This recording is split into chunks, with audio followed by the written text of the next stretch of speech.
Era 2007 quando a Venezuela vivia um grande momento. O PIB crescia anualmente e nada parecia abalar a nação. Mas em 2013 as coisas estavam prestes a mudar radicalmente. Confiando boa parte de sua pauta exportadora no petróleo, a Venezuela estava extremamente dependente desse recurso e justamente em 2014 foi quando o preço do barril de petróleo despencou, levando o país a uma grande crise. Ter a terra abençoada com petróleo é ótimo para poder prosperar como nação e dar uma qualidade de vida para seus moradores. Mas não é tão simples assim, e não foi somente a Venezuela que passou por essa situação. Existem vários países ricos em recursos naturais amaldiçoados por isso, especialmente quando falamos do petróleo. Deter de recursos naturais por si só não faz um país prosperar, é necessário saber como utilizá-los. Uma gestão errada desses recursos pode significar a degradação da economia e do desenvolvimento dos cidadãos daquele local. E assim, a bênção se transforma em maldição, chamada de maldição dos recursos naturais. Nesse vídeo eu vou te contar o que é a maldição dos recursos naturais, quais países sofrem com isso, quais países aproveitaram para prosperar e onde o Brasil se encaixa nessa história.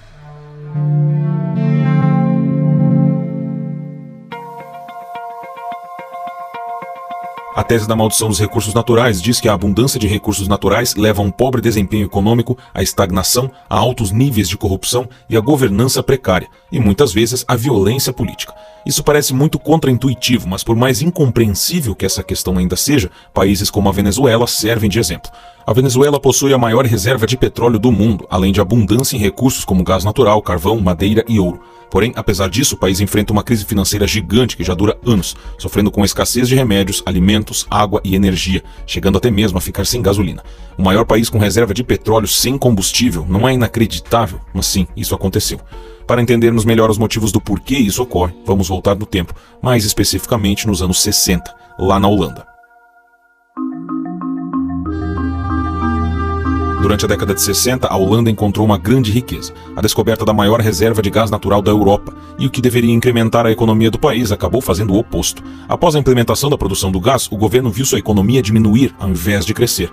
A moeda se tornou supervalorizada, concentrando a economia na venda do gás, atrapalhando a manufatura local e a exportação de outros setores. Esse fenômeno ficou conhecido como a doença holandesa. A doença holandesa associa a riqueza de recursos naturais à baixa taxa de crescimento econômico de países exportadores de commodities. Em outras palavras, países como a Venezuela, que possuem a tendência de concentrar sua economia na exportação de um único recurso natural, diminuem a diversidade econômica e passam a depender financeiramente quase que exclusivamente de um grande produto. Por exemplo, se um país possui grande riqueza em petróleo, essa indústria reduz a diversidade econômica e aumenta a dependência econômica da exportação desse petróleo. Enquanto isso, a agricultura, o comércio e a manufatura são deixados de lado, pois o petróleo absorve cada vez mais mão de obra e capital, já que todos querem ganhar dinheiro com o petróleo. A rápida elevação do volume de exportações desse petróleo causa uma apreciação da moeda local, e se todos agora querem trabalhar com petróleo, então as outras indústrias agora esquecidas sobem de preço, elevando assim os custos de produção e sua exportação se torna cara, restando apenas o petróleo como recurso econômico para aquele país. E se por acaso tais recursos acabam ou sofrem queda de preço no mercado, todo o país é prejudicado. Os pesquisadores Sachs e Warner, dos anos 1970 até 1990, coletaram dados de 95 países em desenvolvimento e com riqueza de recursos naturais. Os resultados da pesquisa reforçaram a teoria ao ressaltar que quanto mais um país exporta recursos naturais, menor é seu crescimento econômico. Claro que o recurso natural por si só não é um problema, mas sim o que se faz com ele. Talvez não coincidentemente, alguns desses países detentores de riquezas naturais se encontram entre os países menos democráticos do mundo, com políticas autoritárias e ditatoriais. Nessa relação entre recursos naturais e democracia, Eifert, Gelb e Talroth afirmam que há regimes políticos mais e menos favoráveis ao desenvolvimento da maldição dos recursos. Eles ainda separam as autocracias das democracias e as classificam. Um ótimo exemplo de democracia madura é a Noruega, pois conseguiram criar políticas de longo prazo capazes de reverter a tendência da maldição dos recursos. Aliás, os autores colocam a Botsuana como um país que possui muitas características da democracia madura, e nós já fizemos um vídeo aqui no canal sobre a Botsuana. Do outro lado, um país não consegue aproveitar os recursos naturais porque políticos utilizam da descoberta de tais recursos para a corrupção e o superfaturamento. A elite política passa a utilizar de artimanhas para o manejo de receitas fiscais e adotam políticas de expansão que levam as eleições a seu favor. Além disso, durante as altas dos preços, os políticos tendem a gastar mais do que necessário, em sua maioria em projetos caros como aeroportos e monumentos, além de elevar salários e benefícios de governantes. Quando os preços caem, fazem cortes de gastos públicos e se endividam. E são exatamente esses casos que vamos ver agora.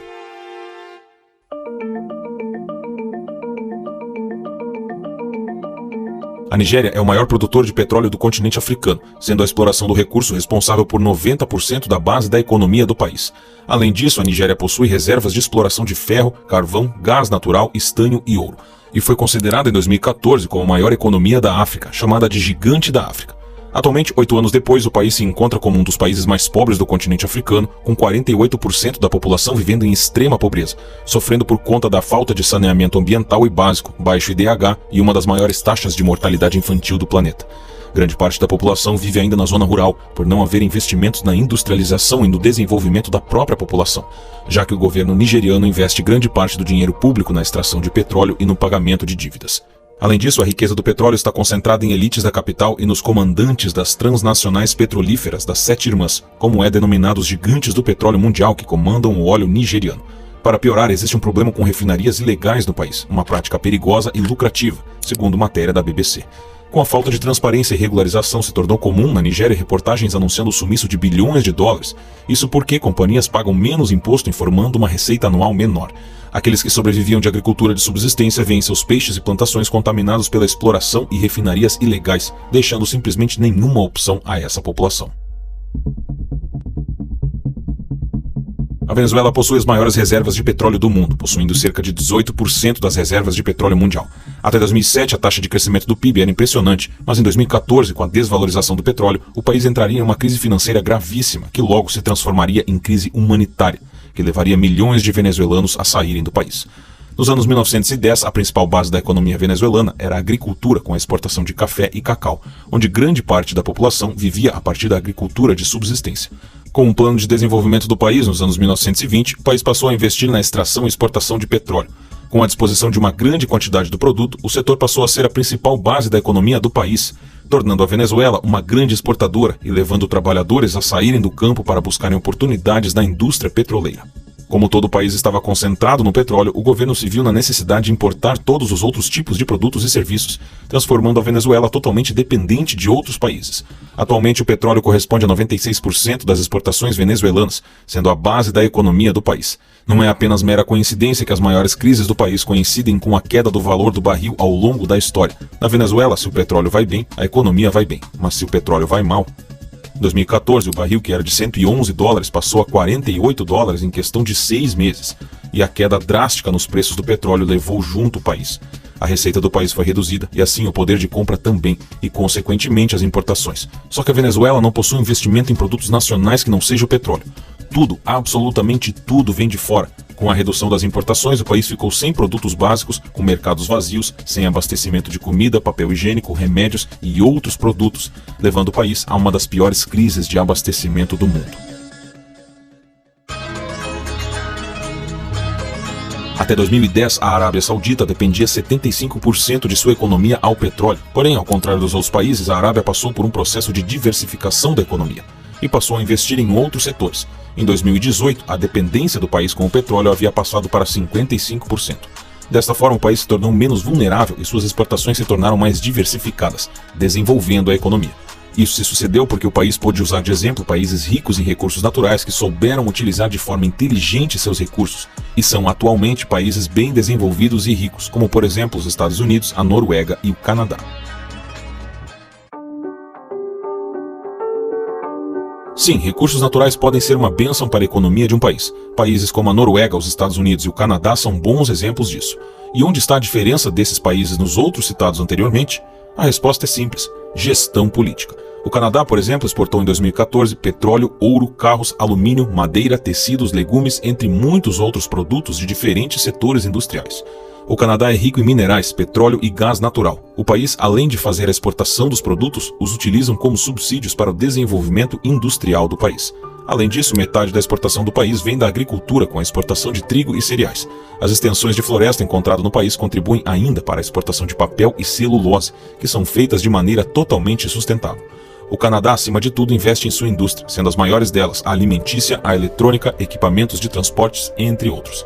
Isso diversifica a economia e não deixa o país dependente de um único recurso, nem de importações.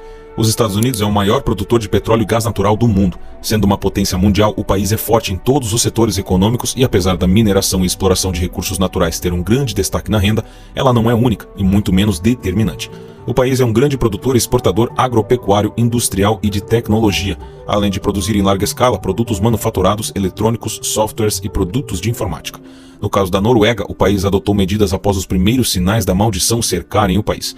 Em 1974, quando o setor petroleiro trouxe um significativo retorno financeiro para a Noruega, o país presenciou os primeiros sinais da maldição querer atingi-la quando viu que, com o sucesso do petróleo, outros setores industriais apresentavam dificuldades de competitividade. A fim de que isso fosse evitado, as primeiras medidas foram tomadas. O governo limitou novas concessões e controlou o ritmo das operações. Além disso, passou a utilizar o dinheiro trazido pelo petróleo para investir no próprio setor com tecnologia e pesquisa. Com o entendimento de que o governo não poderia depender de algo tão limitado e com a proposta de haver uma garantia em momentos de crise, a Noruega, em 1990, criou o Fundo Soberano da Noruega. O fundo é abastecido com grande parte do dinheiro adquirido com a venda do petróleo e seus recursos investidos em ações internacionais, títulos de renda fixa e uma pequena parte em imóveis. O grande objetivo é garantir o futuro dos noruegueses e evitar gastos públicos, maximizando o prazo de benefícios do petróleo, que tem a expectativa de esgotar daqui a 50 anos. Atualmente, o fundo já totaliza cerca de 1,4 trilhão de euros e é 5 vezes maior que o PIB de Portugal. Essa transparência do receituário e dos investimentos realizados pelo fundo, que não é só para a população, mas mundial, auxilia na tentativa de dificultar ações corruptas e, ao que tudo indica, vem funcionando. Apesar da Noruega exportar muito petróleo, ela também exporta máquinas do setor petrolífero e tecnologias de alto valor, sendo um fornecedor mundial de tecnologias de petróleo e gás. A riqueza obtida com o petróleo serviu para investir no setor, tornando um dos mais competitivos do mundo. E a Noruega procura diminuir ainda mais a dependência no petróleo investindo em energias renováveis. Tanto a Noruega quanto o Canadá e os Estados Unidos apresentam um governo estabilizado e democrático, com porcentagens pequenas de pessoas abaixo da linha da pobreza. O que de fato diferencia esses países é o reconhecimento de que recursos naturais são limitados para a pauta exportadora e podem esgotar devido à grande exploração. Mas e o Brasil? Em qual desses grupos ele se encaixa? Em 2015 e 2016, o Brasil passava por uma forte recessão. A causa principal seria a queda brusca dos preços das commodities no segundo semestre de 2014, encerrando o período de crescimento econômico do qual o país se beneficiava e que, inclusive, estimulava um boom de crédito. Essa é a explicação do economista Braulio Borges, que diz que o Brasil sofreu uma versão light da maldição dos recursos naturais. Ou seja, para ele, o Brasil não se encaixa nos piores exemplos já citados, mas também está longe dos bons exemplos. Braulio afirmou ainda que é possível ver no país a doença holandesa, com perda de participação da indústria, com câmbio valorizado, e a velha conhecida corrupção, que parece estar enraizada na cultura brasileira com o petrolão e somando ao quadro geral as bolhas de preços de ativos e instituições fracas. A principal arma, ainda segundo o economista, é a criação de instituições que evitem sucessivos booms seguidos de crises, numa espécie de montanha-russa dos preços das commodities, e o controle seletivo de capital, com o objetivo de evitar que, em ciclos de bonança, os fluxos externos estimulem um boom de crédito dentro do país. O Brasil se tornou destaque na produção de petróleo com expectativa de produção diária de 3,7 milhões de barris em 2023. Em 2021, a produção diária atingiu a marca de 2,9 milhões de barris. Esse crescimento pode levar o Brasil a atingir a 7ª ou 6ª posição de maior produtor de petróleo do mundo. Com esse crescimento, o Brasil vai aos poucos criando uma dependência pelo recurso cada vez maior. E simplesmente extrair e vender no mercado internacional seria um desperdício de uma grande oportunidade para o próprio Brasil. A oportunidade seria transformar uma mercadoria em um instrumento que cria e fomenta a criação de setores e subsetores econômicos, com novas tecnologias e pesquisas que alavancam ainda mais a posição do Brasil no mercado mundial. A Noruega transformou sua pauta exportadora se utilizando dos recursos naturais, como o petróleo, e se especializou também em maquinário para o setor.